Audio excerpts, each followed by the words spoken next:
সে আমার জীবনে এত বড় ক্ষতি করেছে, আমি কেন তাকে সাময়িক বহিষ্কার করবো? আমি সাময়িক বহিষ্কার তো একজনকে একটা চর মারলো করে দিত।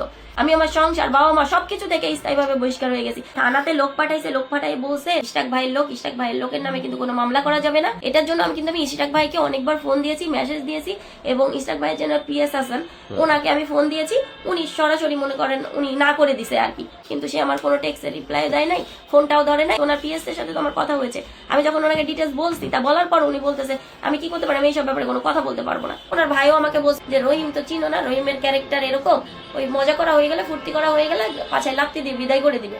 আর ওনাদের বাসার সবার মোটিভে একটা ছেলে আমার ভালো আছে, মজা করতেছে, ফুর্তি করতেছে, সময় হলে বিয়ে তো আর করে নাই, সময় হলে ওকে। রহিম আমাকে এটাই আশ্বাস দিয়েছিল যে হ্যাঁ বাবু, আমরা তুমি যেদিন ডিভোর্স দিবা তারপরের দিন আমি তোমার বিয়ে করবো। এটা পৃথিবীর জন্ম সত্য কথা। আজকে ডিভোর্স দিবা, কালকে তোমার বিয়ে করবো। আমি মামলা করছি 15 তারিখ, থানা পর্যন্ত এসছে। থানা সিসি ক্যামেরা ফুটেজ দেখলে পাবেন। থানাতে এসে আমার হাত ধরছিল, আমি চিৎকার দিয়েছি যে না, যে ভালোবাসার স্বীকৃতি আমি ভালোবেসে পাইনি, সেটা তার ক্যারিয়ার বাঁচানোর জন্য সে আমাকে নিয়ে যাবে, তাহলে কি সে সারা জীবন আমাকে সুখ দিবে? ওই থানাতে লোক পাঠাইছে, লোক পাঠাই বলছে যে ইশরাক ভাইয়ের লোকের নামে কিন্তু কোনো মামলা করা যাবে না, এই সেই মানে ইশরাক ভাইয়ের নাম ভাঙায় হুমকি দামকি দিয়েছে। থানাতে আমাকে অলরেডি মনে করেন আমি অনেকক্ষণ পালাইয়েছিলাম ওদের ভয়। তাহলে ইশরাক ভাইয়ের নাম ভাঙায়ে সে যে এই কাজটা করছে, এটার জন্য আমি ইশরাক ভাইকে অনেকবার ফোন দিয়েছি, মেসেজ দিয়েছি, এবং ইশরাক ভাইয়ের জন্য পিএস আছেন ওনাকে আমি ফোন দিয়েছি।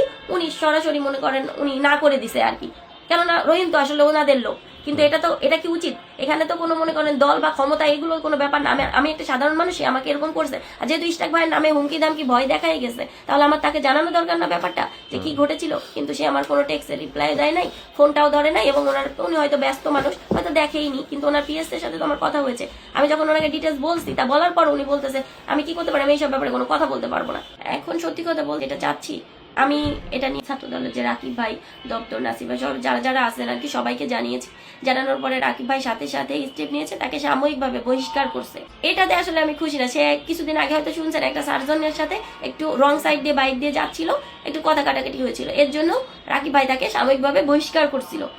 আমার এই অপরাধটা যদি আপনার কাছে মনে হয় যে সাময়িকভাবে বহিষ্কার করার মতো, শাস্তির মতো অপরাধ জনগণের কাছে মনে হয়, প্রত্যেকটা মানুষের কাছে মনে হয়, তাহলে আমি মাথা পেতে নিব।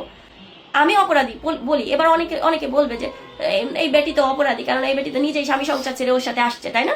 অবশ্যই আমি অপরাধী, আমার অপরাধের শাস্তি আজকে আমি পাচ্ছি, কিন্তু তাই বলে তো সে তো আর সাধু না। তো আলটিমেটলি ওনাকে সেভ করতেছে। রাকিব ভাইকে বললাম, রাকিব ভাই কি করলো, সাময়িক বহিষ্কার করে রেখে দিল।